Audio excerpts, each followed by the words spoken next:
Welcome to புவிதா stitching. இப்போது நம்ம இந்த கிளாத்தில் ஆரி ஃப்ரேம் எப்படி ஃபிட் பண்ணுறதுன்னு பார்க்கலாம். இந்த மாதிரி வந்துட்டு ஃபஸ்ட்டு ஃப்ரேமில் நல்லா இந்த மாதிரி இது வந்துட்டு உள்ள நூல்னு சொல்லுவாங்க, ஸ்வெட்டர் பின்னுறதுக்கு இதுக்கெலாம் யூஸ் பண்ணுற நூல்.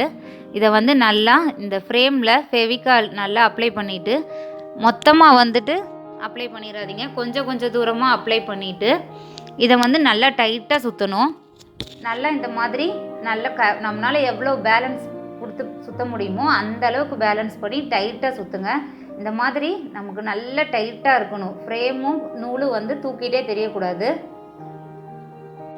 நாம் இந்த மாதிரி நல்லா டைட்டாக சுற்றலைன்னா இந்த ஃப்ரேம் வந்து உள் சைடு இருக்கிறதும் மேலே இருக்கிறதும் நாம் வந்து கரெக்டாக ஃபிட் பண்ண முடியாது. இந்த ஸ்க்ரூ வந்துட்டு நமக்கு ஃபுல்லாகவே லூஸ் ஆகிடும். இதை வந்து நமக்கு டைட் பண்ணுறது அளவுக்கு இதில் இந்த ஸ்க்ரூ வந்து இருக்காது. அதனால் எவ்வளோக்கு எவ்வளோ நீங்கள் டைட்டாக சுற்றுறீங்களோ அப்போ தான் உள்பக்கம் இருக்க ஃப்ரேமும் மேலே இருக்க ஃப்ரேமையும் நாம் வந்து கிளாத் வச்சுட்டு ஃபிட் பண்ண முடியும். இல்லாட்டி இந்த ஃப்ரேமே வேஸ்ட் ஆகிடும். இந்த மாதிரி நம்ம நல்ல த்ரெட்டு சுற்றிட்டோன்னா மேக்ஸிமம் ப்ளவுஸில் வந்து எந்த டேமேஜும் ஆகாது. கிளாத் வந்து எந்த டேமேஜ் இல்லாமல் இருக்கும். இல்லாட்டி சில்க் கிளாத்லாம் வந்துட்டு ரொம்ப டேமேஜ் ஆக ஆரம்பிச்சிடும்.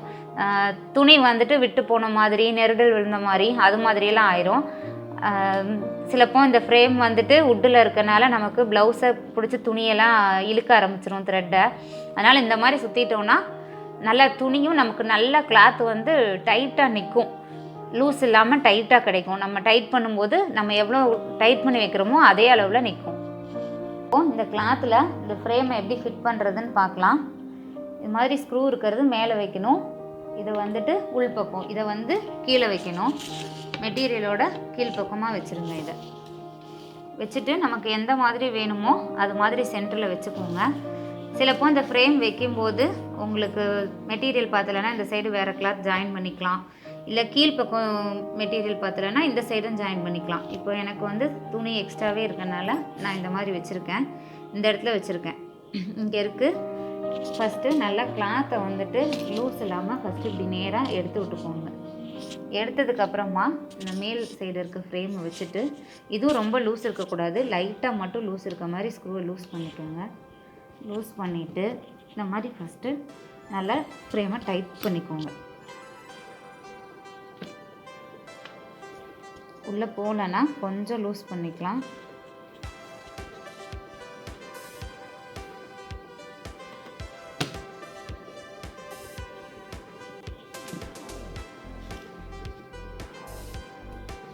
இந்த மாதிரி ஃபஸ்ட்டு டைட் பண்ணிக்கோங்க. இதுலேயே ஓரளவுக்கு நமக்கு டைட்டாக இருக்க மாதிரி இருக்கும்.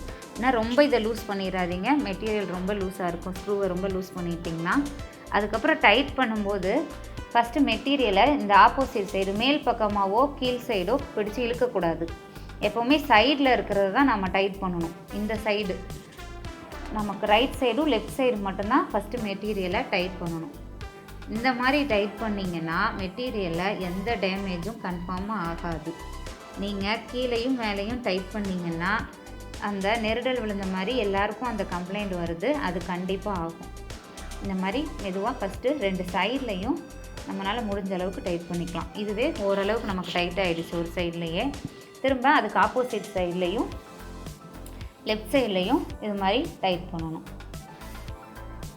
லைட்டாகவே நீங்கள் டைட் பண்ணால் போதும், ரொம்பலாம் இழுக்கணும்னு அவசியம் இல்லை.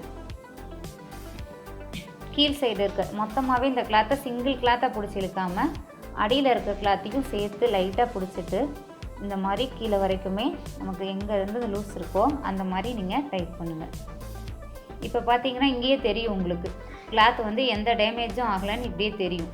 இதே நீங்கள் கீழ் சைடோ மேல் சைடோ மேல் பக்கமோ பிடிச்சி இழுத்தீங்கன்னா கண்டிப்பாக அப்படியே இந்த இடம் ஃபுல்லாக நெருடல் விழுந்துடும், கிளாத்தேவும் டேமேஜ் ஆன மாதிரி ஆகிடும். முடிஞ்ச அளவுக்கு அந்த சைடு நம்ம டைட் பண்ணவே கூடாது. இங்கே இந்த சைடு லெஃப்ட் சைடோ ரைட் சைடோ இழுக்கிற மாதிரியே இழுத்து தான் நாம் இந்த மாதிரி டைட் பண்ணிக்கணும். இப்போவே நமக்கு எவ்வளோ டைட்டாக இருக்குன்னு பாருங்கள். இது தட்டினோன்னா நல்லா சவுண்டு கேட்குற அளவுக்கு டைட்டாக இருக்குது. நீங்கள் இந்த த்ரெட்டும் சுற்றி இருக்கும்போது மேக்ஸிமம் இது லூஸே ஆகாது. நீங்கள் கையை வச்சு ப்ரெஸ் பண்ணாட்டி அது அப்படியே தான் இருக்கும், நமக்கு எந்த டேமேஜுமே ஆகாது. இது இந்த ரைட் சைடும் லெஃப்ட் சைடு தான் மெயின் நம்ம டைட் பண்ணுறது கிளாத்தை. இந்த சைடு நீங்கள் எவ்வளோ டைட் பண்ணிங்கனாலும் கிளாத் வந்துட்டு எந்த டேமேஜும் ஆகாது. அப்படி உங்களுக்கு இந்த சைடில் லைட்டாக லூஸ் இருக்குன்னா முடிஞ்ச அளவுக்கு இங்கே வரைக்குமே இங்கே வரைக்குமே இதே மாதிரியே டைட் பண்ணிட்டு போங்க. அதாவது ரைட் சைடு இருந்து இப்படியே நம்ம டைட் பண்ணி மேல் சைடும் வரும்போது இதே மாதிரி இப்படியே ஆப்போசிட் சைடு ரைட் சைடே இழுக்கிற மாதிரியே டைட் பண்ணணும். அப்படி லைட்டாக இருந்தால் மட்டும் லைட்டாக வேணால் இழுங்க, ரொம்ப மட்டும் மேல் பக்கம் இழுக்கிறாதீங்க. அதே மாதிரி இந்த சைடு லூஸ் இருக்குனாலும் நாம் லெஃப்ட் சைடு தான் இப்படியே தான் இழுத்துட்டே போகணும். இங்கே வரைக்குமே இப்படி தான் இழுக்கணும். அவ்வளோதான். இழுத்திங்கன்னா உங்களுக்கு நீட்டாக இந்த மாதிரி எந்த டேமேஜும் இல்லாமல் ஃப்ரேமாக அழகாக ஃபிட் பண்ணிடலாம். அவ்வளோதான் ஃப்ரெண்ட்ஸ். இப்போ டைட் ஆனதுக்கப்புறமா இந்த ஸ்க்ரூவை வந்துட்டு நல்லா டைட் பண்ணி விட்டுக்கோங்க. இதை வந்துட்டு நீங்கள் நல்லா தட்டி பார்க்குறதுக்கு முன்னாடியே கூட நல்லா டைட் பண்ணிக்கலாம்.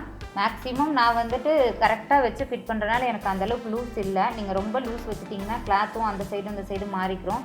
அதனால் ரொம்ப லூஸ் வச்சுட்டு உள்பக்கம் இருக்க ஃப்ரேமையும் மேலே இருக்கிறதையும் ஃபிட் பண்ணாதீங்க. முடிஞ்ச அளவுக்கு லைட்டாக டைட் இருக்கிற லூஸ் இருக்க மாதிரி மட்டும் வச்சுட்டு ஃபிட் பண்ணிவிட்டு எல்லாத்தையும் இழுத்து ரைட் சைடு லெஃப்ட் சைடெலாம் டைட் பண்ணதுக்கப்புறமா ஸ்க்ரூவை நல்லா டைட் பண்ணிவிட்டு அதுக்கப்புறம் செக் பண்ணிக்கோங்க நல்லா இந்த மாதிரி சவுண்டு வருதான்னு சொல்லிட்டு.